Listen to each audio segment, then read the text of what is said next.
My brother got my fiancée pregnant before our wedding. Now my whole family wants me to forgive them, but I told them to fuck off, and I moved away.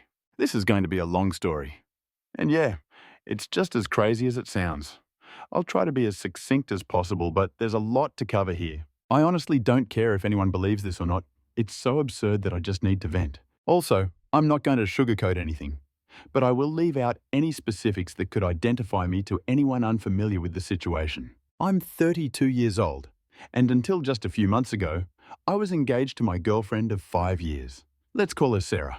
My younger brother, Brian, is 29, and he's always been the golden child in our family. To understand how deep this betrayal cut, you need to know a bit about how I grew up and how we got to this point.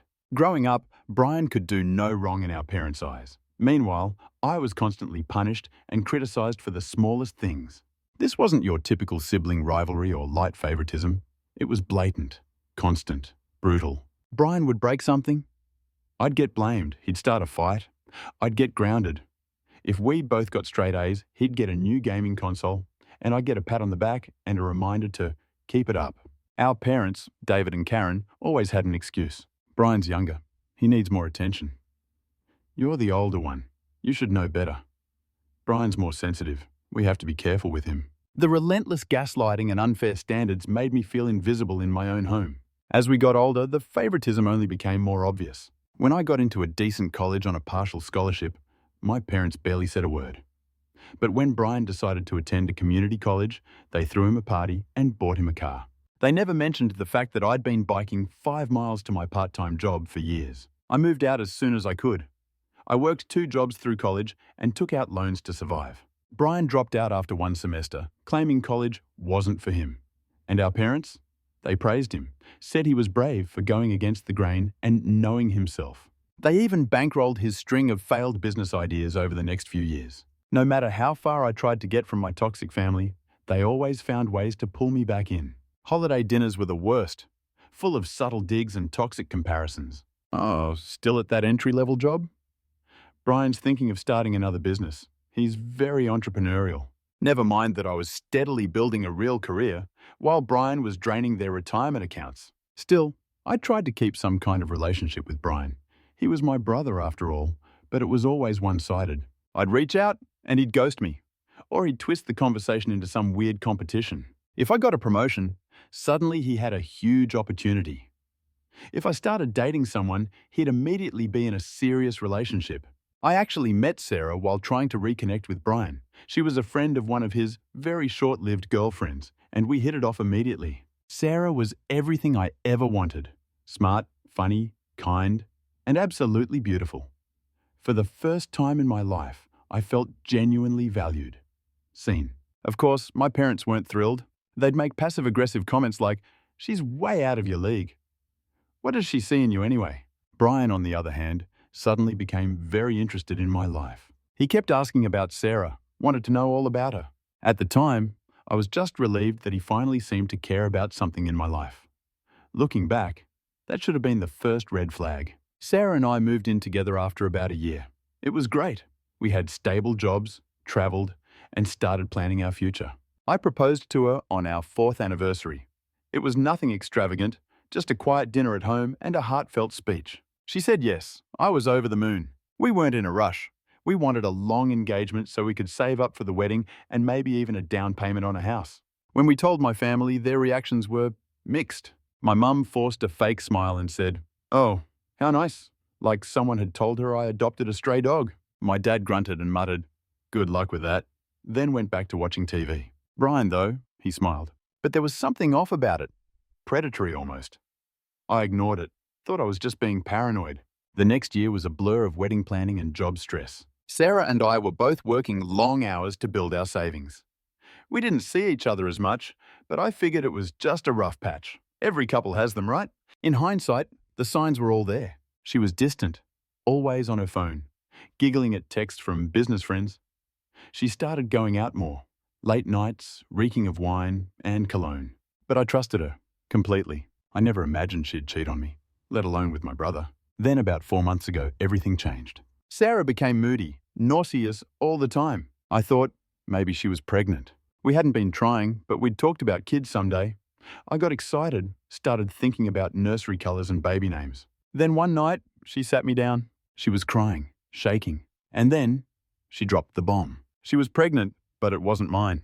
I was frozen. We hadn't been intimate for a while because of our schedules, but I never once suspected she was cheating. I asked her who the father was. She whispered, "It's Brian." My entire world collapsed. Everything I'd built, everything I thought I knew, was a lie. I couldn't breathe.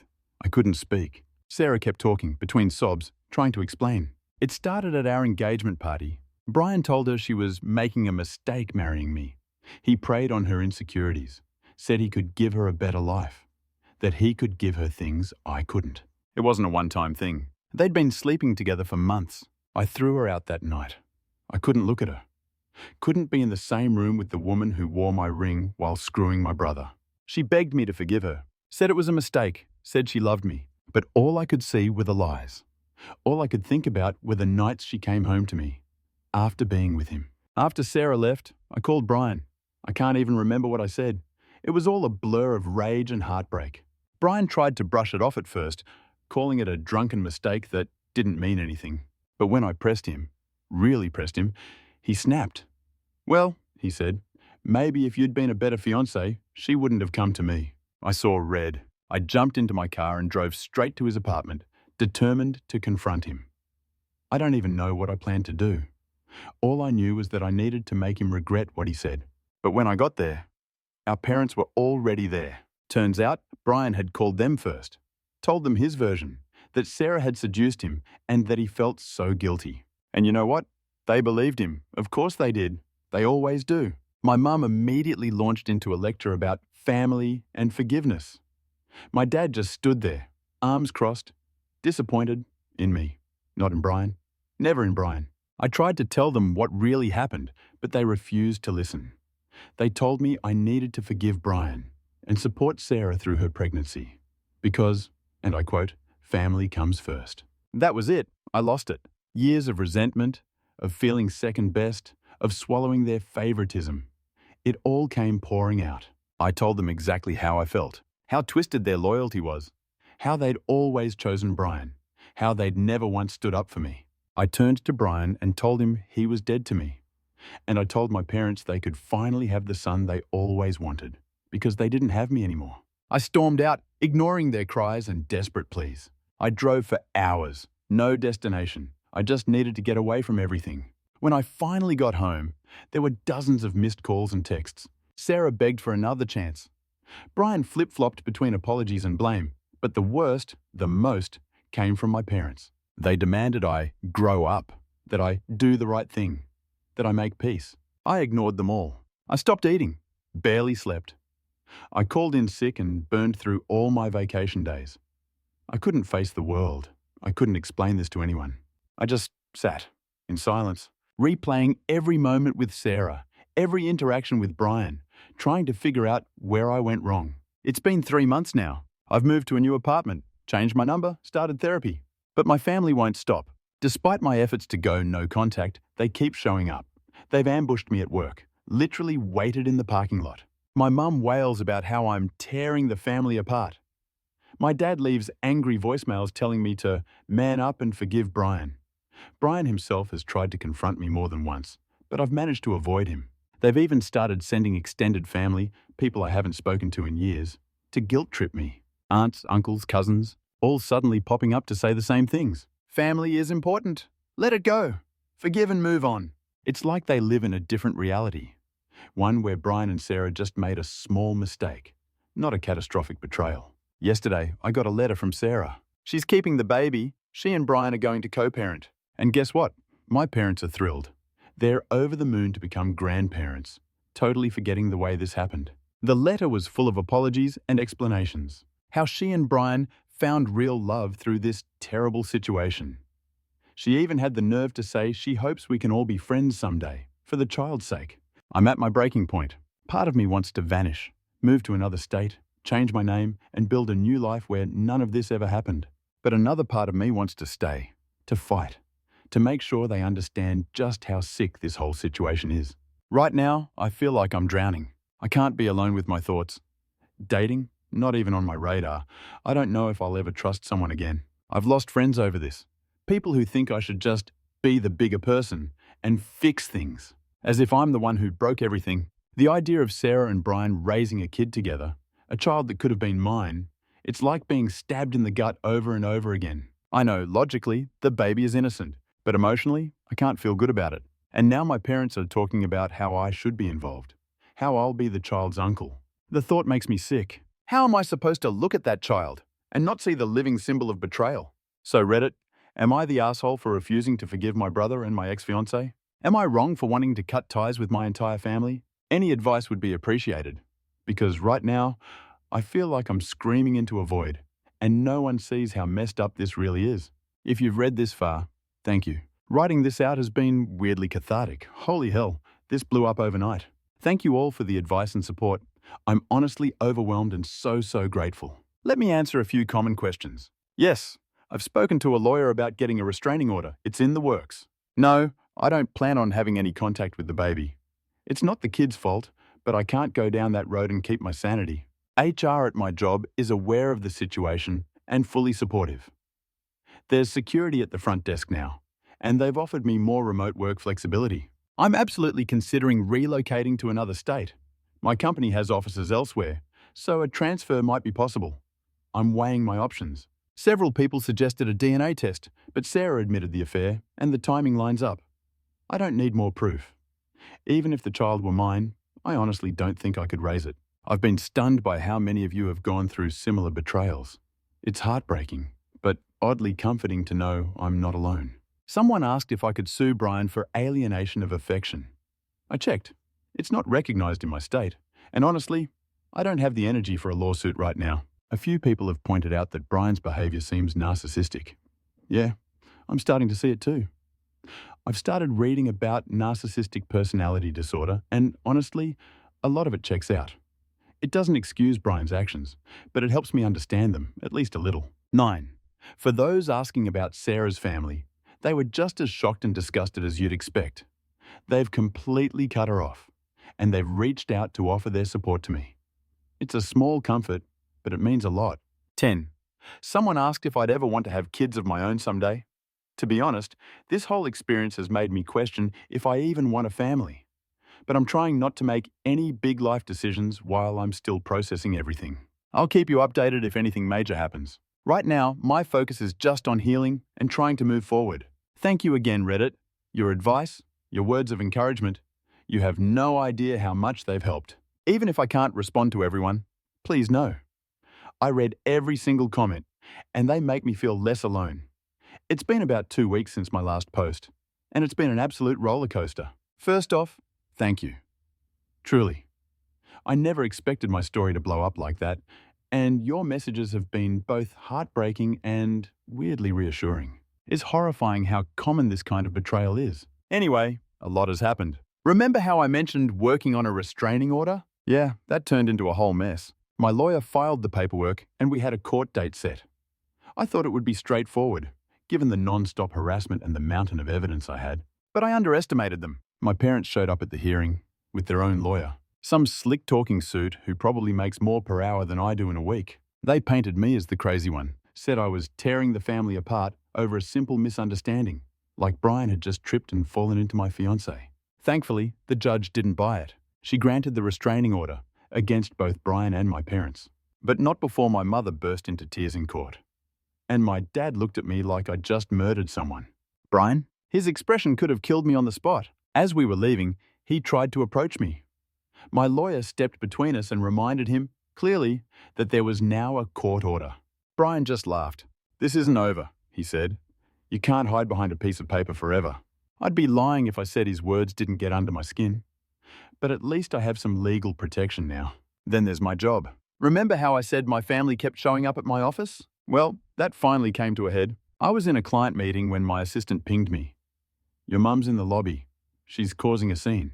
I rushed out and found her surrounded by confused and uncomfortable co-workers. She had brought a photo album, was literally showing baby pictures of Brian and me, crying, rambling about how close her boys used to be. She was in the middle of telling a story about how we used to bathe together as toddlers. When she saw me, she ran toward me, talking about planning a baby shower. I stopped her cold. Told her if she didn't leave immediately, I'd call the cops and have her arrested for trespassing and violating the restraining order. The look on her face, like I'd slapped her. But after everything they've put me through, I didn't care. Security escorted her out. Then I spent the next hour doing damage control with my boss and co-workers. Most of them were sympathetic, but I could tell some were wondering if I was bringing drama into the workplace.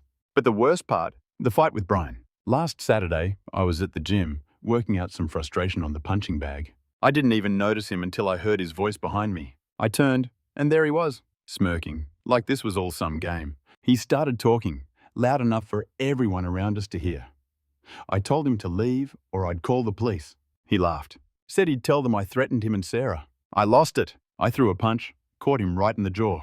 He stumbled back and then lunged at me. We went to the ground, fists flying, like we were kids again. Except now, there were no parents to separate us. No one telling me to be the bigger person. I got in a few solid hits before the gym staff pulled us apart. Brian's nose was bleeding. My eye was swelling shut. We were both screaming, trying to get free and go another round. The gym manager threatened to call the cops. That snapped me out of it. I grabbed my stuff and ran. I was still shaking, adrenaline pumping, when I got a call from an unknown number. Against my better judgment, I answered. It was Sarah, screaming, furious, telling me I had broken Brian's nose and that he might need surgery. I laughed. I couldn't help it. The fact that she was mad at me, after everything they did, it was too much. I told her I was sorry if her little boyfriend got hurt, the same one she'd been cheating on me with for months. She started crying, talking about how stressed she was, how the baby could feel her pain, how I was the selfish one. I hung up, blocked her number. The fallout from the fight has been insane. Word spread fast. Friends and relatives started blowing up my phone. Some supported me. Others scolded me for attacking my poor, innocent brother. Sarah's parents reached out again, said they still supported me and were deeply disappointed in their daughter. It's a small consolation, but right now, I'll take what I can get. The restraining order doesn't feel like enough anymore. Brian's already proven he'll break it, and I'm genuinely worried about what he'll try next. The legal mess has gotten worse. My lawyer called the day after the gym fight. Brian's pressing assault charges against me. I explained what happened, that he violated the restraining order, that he provoked me. My lawyer sighed and said, "We'll fight it, but it's going to be tough. You threw the first punch. We're filing our own charges against him for violating the restraining order." My lawyer thinks this will help, but nothing's guaranteed. I've had to give statements to police, show them my injuries, explain why I hit my own brother. It's humiliating. Brian and I have been banned from the gym for life. I get it, but it sucks. The gym was one of the only places I felt like I could process everything in a healthy way. And now, even my cousin Amy, one of the few family members still in my corner, is facing backlash. Her parents are pressuring her to drop the drama and stop supporting me. But she called me yesterday. But Amy's standing her ground. She told me what's really been going on behind the scenes. Apparently, my parents have been telling everyone that I'm having some kind of mental breakdown, that Sarah and Brian only got together after she and I broke up, and that I'm just bitter and can't let go. According to Amy, most of the extended family is skeptical, but a few, they're buying it. It's maddening, knowing they're spinning lies while I'm just trying to heal. Things at work haven't been easy either. After the incident with my mum showing up in the lobby, and the fight with Brian that went semi-viral on local Facebook pages, I can feel the tension when I walk into the office. People glance at me like I'm a bomb waiting to go off. Earlier this week, my manager called me in. He started by saying he values me, that he understands I'm going through a difficult time. Then came the blow. He thinks I should take a leave of absence. Call it a personal sabbatical. Paid, of course. I wanted to fight him on it, tell him that work is the only thing keeping me sane right now. But I could tell the decision had already been made. So I thanked him for his understanding and packed up my office. As I walked out, I overheard two co-workers whispering about how my brother got my fiancée pregnant. I slammed my office door harder than necessary. Took a small, bitter satisfaction in watching them jump. I won't lie, this is all taking a toll on me. I've started taking long drives at night, just to get out of my apartment. Sometimes, I find myself parked outside the place Sarah and I used to share, staring up at the windows, wondering how the hell my life got so twisted. Then, out of nowhere, came an unexpected ally.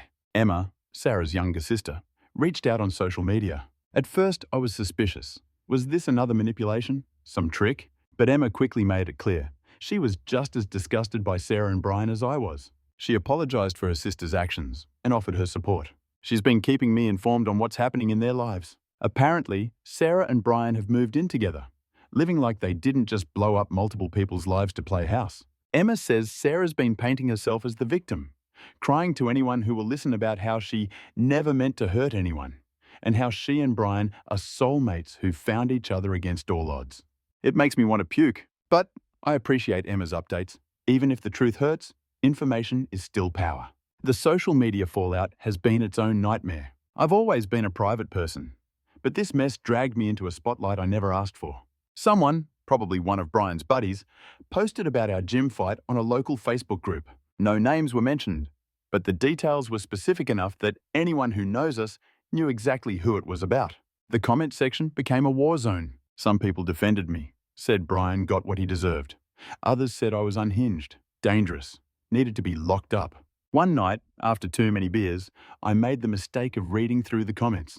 I ended up throwing my phone so hard across the room that the screen shattered. After that, I deleted almost all of my social media accounts. I couldn't take the endless pings and messages from people I hadn't heard from in years, now suddenly very curious about the drama. With everything that has happened, I've come to one conclusion. I can't stay in this city anymore.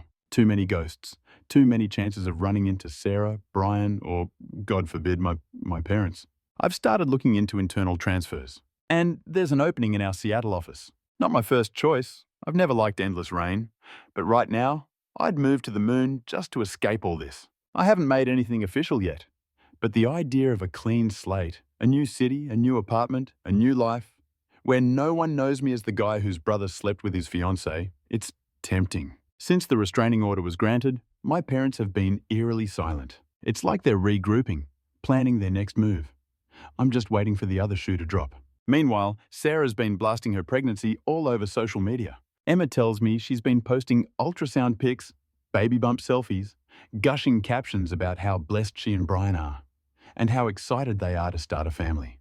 Each post, like a knife to the chest. Every time I start to feel like I'm finally healing, some new detail punches me right back to square one.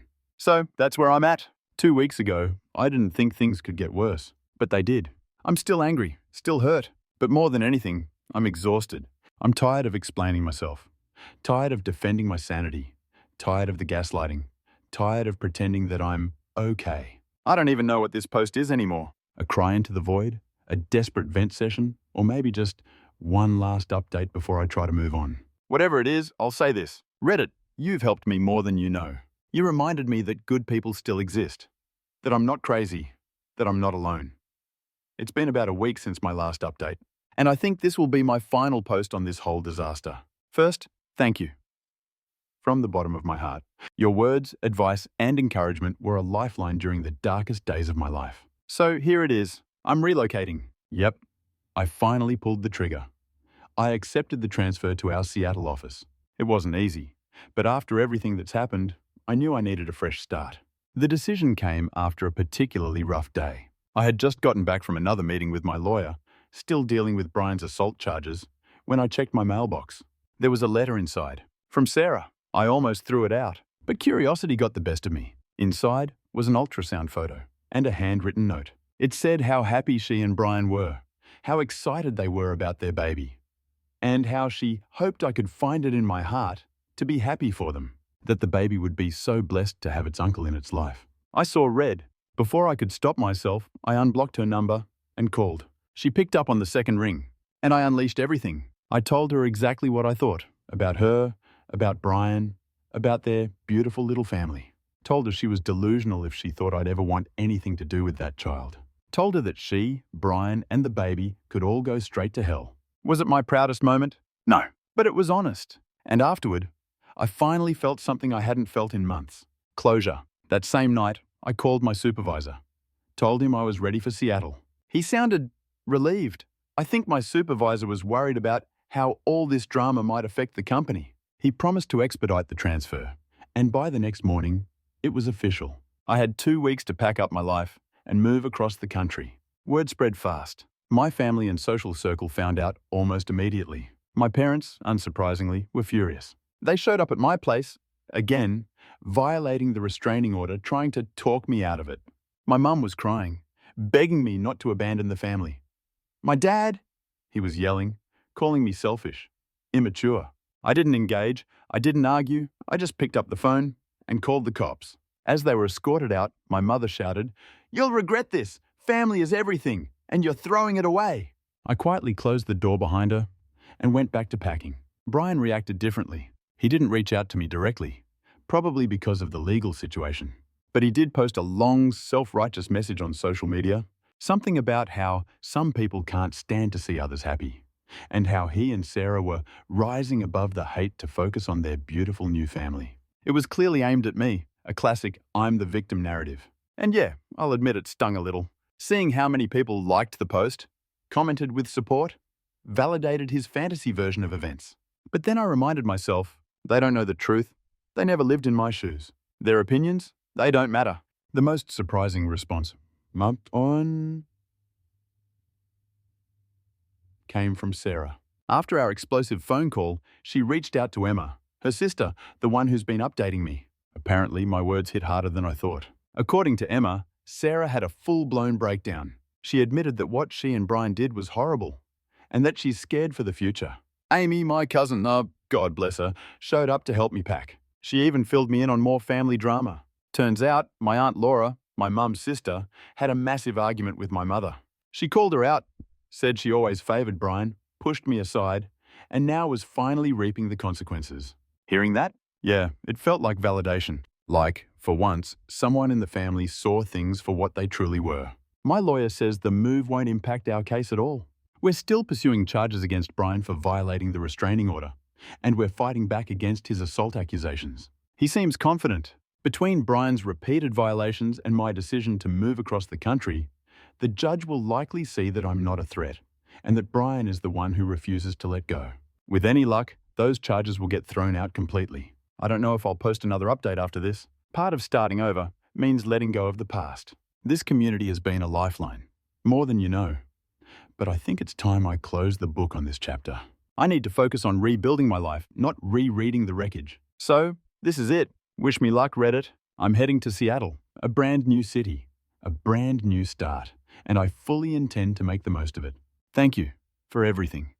Thank you for listening, for believing me, for standing by a stranger at his lowest point. Here's to healing, here's to peace, and here's to never letting people like Brian or Sarah define the rest of our lives.